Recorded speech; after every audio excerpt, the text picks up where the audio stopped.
रावलपिंडी जिले का छोटा सा गांव।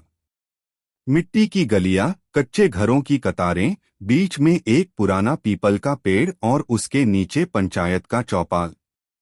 सुबह का समय था। हल बैल लेकर किसान खेतों की तरफ निकल रहे थे। औरतें घड़ों में पानी भरकर लौट रही थीं। बच्चे नंगे पांव धूल में खेल रहे थे। रामदयाल भी उन किसानों में से एक था।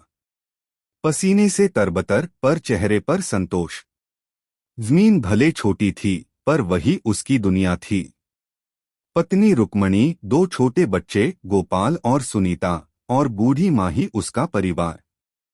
गांव की सबसे प्यारी बात यह थी कि यहाँ हिंदू और मुसलमान में कोई भेदभाव नहीं था।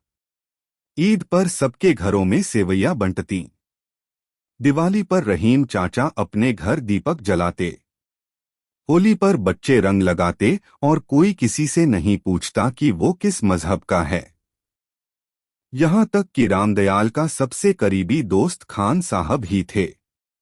खेत की मेड़ों से लेकर चौपाल की बहसों तक दोनों हर जगह साथ दिखते। पर किसे पता था कि यही गांव, जो इंसानियत का प्रतीक था, जल्द ही खून और नफरत के तूफान में बह जाएगा। जुलाई 1947।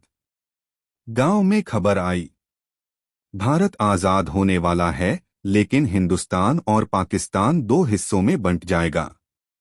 लोगों को पहले तो विश्वास ही नहीं हुआ। हम तो सदियों से साथ रह रहे हैं, अब ये कौन सी दीवार खड़ी की जा रही है, रहीम चाचा ने कहा। लेकिन जल्द ही अफवाहें आने लगीं। पड़ोस के कस्बे में दंगा हो गया। कुछ लोगों के घर जला दिए गए। लोग ट्रेन पकड़कर भाग रहे हैं। धीरे धीरे यह अफवाहें हकीकत बन गईं। गांव में डर फैल गया। रामदयाल की मां कहती, बेटा, यह सब झूठ होगा। इंसान इंसान को क्यों मारेगा? पर हकीकत यह थी कि बाहर की दुनिया में खून बहना शुरू हो चुका था। एक रात पास के कस्बे से आग की लपटें दिखीं। लोगों की चीखें हवा में गूंज रही थीं। गांव के लोग चौपाल में इकट्ठा हुए। पंचायत ने ऐलान किया, हिंदू परिवारों को हिंदुस्तान जाना होगा और मुसलमान परिवारों को पाकिस्तान, वरना हालात बिगड़ जाएंगे। रामदयाल के दिल पर जैसे पहाड़ टूट पड़ा। उसकी मां चौखट पकड़कर रो पड़ी। ये घर, ये मिट्टी, सब छोड़कर कैसे जाएंगे? पर मजबूरी थी। गांव छोड़ना ही था। सुबह सुबह परिवार ने गठरी बांधी।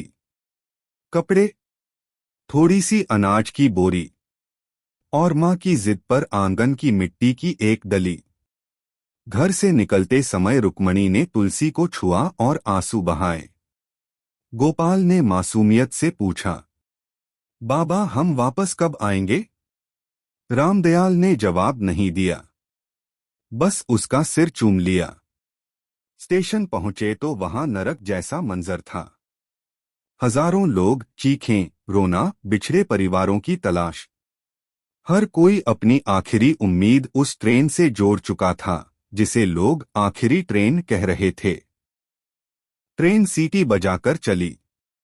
भीड़ इतनी थी कि लोग छतों, खिड़कियों और यहां तक कि इंजन के ऊपर तक बैठे थे। डिब्बों के अंदर दम घुट रहा था। बच्चों की रोने की आवाजें, औरतों की चीखें और मर्दों की चिंतित नजरें सब मिलकर माहौल और भयावह बना रहे थे। रामदयाल अपने दोनों बच्चों को सीने से लगाए बैठा था। उसकी पत्नी आंखें बंद करके भगवान का नाम जप रही थी। मां चुपचाप मिट्टी की डली पकड़े थीं। रास्ते में कई जगह ट्रेन रोकी गई। हर जगह डर था कि कहीं हमला न हो जाए। किसी डिब्बे से लाशें निकाली गईं। हवा में खून और बारूद की गंध फैली हुई थी। इन्हीं हालात में रामदयाल ने देखा कि बगल वाले डिब्बे में उसका पुराना दोस्त खान साहब अपने परिवार के साथ बैठा है। वह पाकिस्तान जा रहा था। दोनों की आंखें मिलीं और एक दूसरे को देखकर जैसे मन में थोड़ा भरोसा जागा। किसी छोटे स्टेशन पर ट्रेन रुकी। अचानक बाहर से पत्थर फेंके जाने लगे। कुछ लोग डिब्बों पर चढ़कर हमला करने की कोशिश कर रहे थे। बच्चों की चीखें गूंज उठीं। रामदयाल ने अपने परिवार को कसकर पकड़ लिया। तभी खान साहब ने खिड़की से आवाज दी, रामदयाल भाई, इधर आ जाओ, हमारे डिब्बे में जगह है। रामदयाल हिचकिचाया, लेकिन बच्चों की सुरक्षा के लिए उसने कदम बढ़ा दिए। खान साहब ने दरवाजा खोला और उन्हें अंदर खींच लिया। फिर दरवाजा बंद कर दिया। हमलावर बाहर चिल्लाते रहे, लेकिन अंदर शांति थी। खान साहब ने अपनी बेटी के साथ सुनीता को गोद में बिठा लिया और कहा, बच्चों का कोई धर्म नहीं होता, ये तो सिर्फ फूल होते हैं। रामदयाल की आंखें भर आईं। उसने सोचा, जब बाहर लोग धर्म के नाम पर कत्ल कर रहे हैं, तभी कोई इंसानियत के नाम पर जान बचा रहा है। सफर लंबा और डरावना था। कई बार ट्रेन लाशों से भरे स्टेशनों से गुजरी। लोग खिड़कियां बंद कर लेते ताकि बच्चों की नजर उस खौफनाक नजारे पर न पड़े। रामदयाल की मां बार बार भगवान का नाम लेती। रुक्मणी सुबक सुबक कर रो पड़ती। पर हर बार खान साहब कह देते, डरो मत बहन, जब तक हम जिंदा हैं कोई इन्हें छू भी नहीं सकता। उसके शब्द अंधेरे में एक दीपक की तरह थे। आखिरकार कई दिनों बाद ट्रेन अमृतसर पहुंची। स्टेशन पर अफरातफरी थी।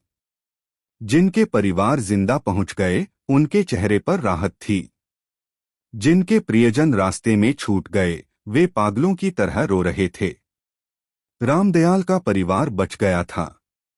उसने वहीं खान साहब का हाथ पकड़ा और कहा, भाई, हम शायद अब कभी न मिलें, लेकिन तुम्हारी यह मदद मेरी रगों में जिंदा रहेगी। खान साहब की आंखें भी भीग गईं। उन्होंने बस इतना कहा, याद रखो भाई, मजहब हमें बांट सकता है, लेकिन इंसानियत हमें जोड़ती है। दोनों गले मिले और फिर अपने अपने रास्ते चले गए, एक हिंदुस्तान, दूसरा पाकिस्तान। अमृतसर में शरणार्थियों के लिए शिविर बने थे। वहां कच्चे टेंट थे, खाने के लिए कतारें और चारों तरफ अपने घर परिवार खो चुके लोगों की चीखें। रामदयाल ने परिवार के साथ वहीं डेरा डाला। कई हफ्तों बाद उसे थोड़ी जमीन मिली, पर जमीन बंजर थी। उसने सोचा, अगर मिट्टी बंजर है तो क्या हुआ, मेहनत से इसे उपजाऊ बना दूंगा। दिन रात वह खेत में हल चलाता। हाथ छिल जाते, मगर वह रुकता नहीं। धीरे धीरे वहां गेहूं उगने लगा। बच्चों के चेहरे पर फिर मुस्कान लौटी। लेकिन मां का मन नहीं भर पाया।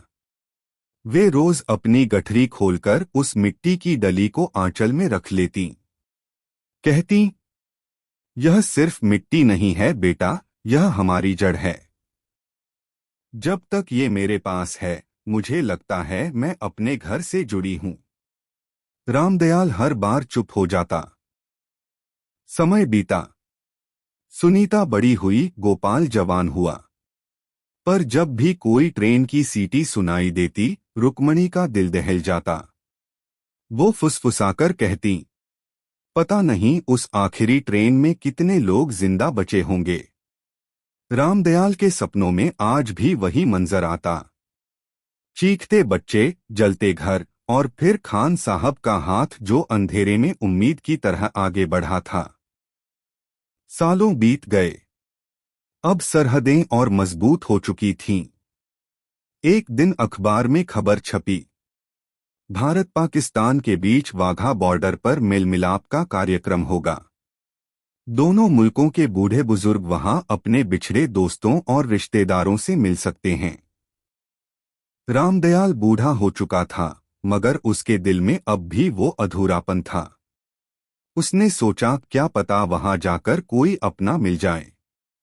वो अपने बेटे गोपाल के साथ वाघा पहुंचा। भीड़ बहुत थी। दोनों तरफ से लोग एक दूसरे को खोज रहे थे। अचानक भीड़ में उसे एक चेहरा दिखा, सफेद दाढ़ी, पगड़ी और वही आंखें। खान साहब!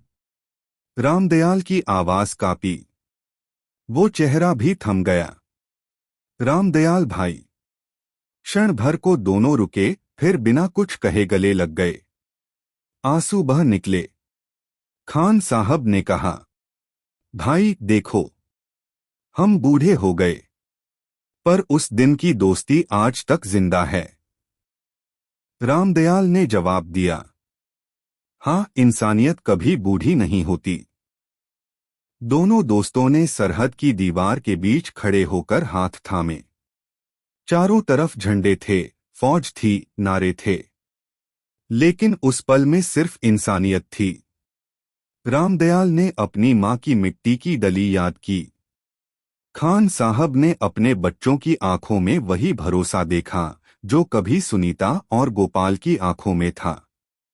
वक्त ने बहुत कुछ बदल दिया था, मगर एक सच्चाई अब भी कायम थी। धर्म, राजनीति और सरहदें इंसान को बांट सकती हैं, लेकिन इंसानियत ही वह धागा है जो हमें हमेशा जोड़े रखती है।